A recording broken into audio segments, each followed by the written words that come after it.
Hinangaan ang kabutihan at kasipagan na isang estudyante sa Cagayan matapos siya mag-volunteer na araruhin ang taniman sa kanilang eskwelahan. May hatid na regalong GMA Kapuso Foundation para sa kanya.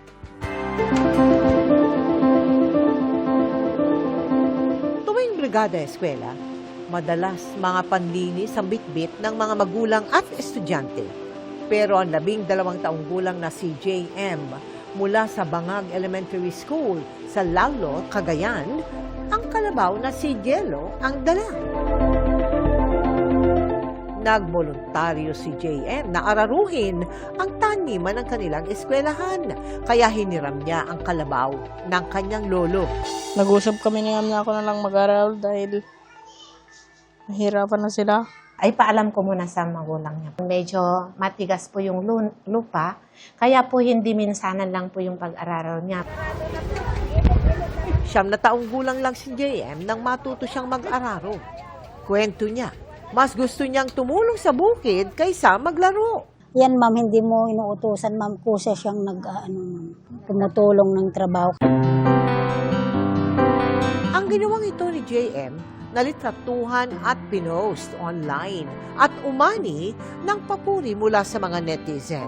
Pinuntahan ng GMA Kapuso Foundation si JM sa kanilang bahay. Hinatid natin ang bags, school supplies, sapatos at groceries mula sa ating sponsor.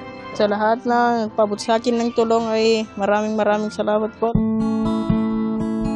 Nagtungo rin tayo sa Bangag Elementary School at naghatid ng kumpletong school supplies sa mga kinder at grade 1. Mga vegetable seeds ding maaari nilang itanim sa paaralan. Ang aming paaralan ay nagpapasalamat. So maraming salamat kay JM dahil sa iyo anak, marami kang natulungan. Sa mga nais makiisa sa aming mga projects, maaari po kayong magdeposito sa aming mga bank account o magpadala sa Cebuana Luwalier.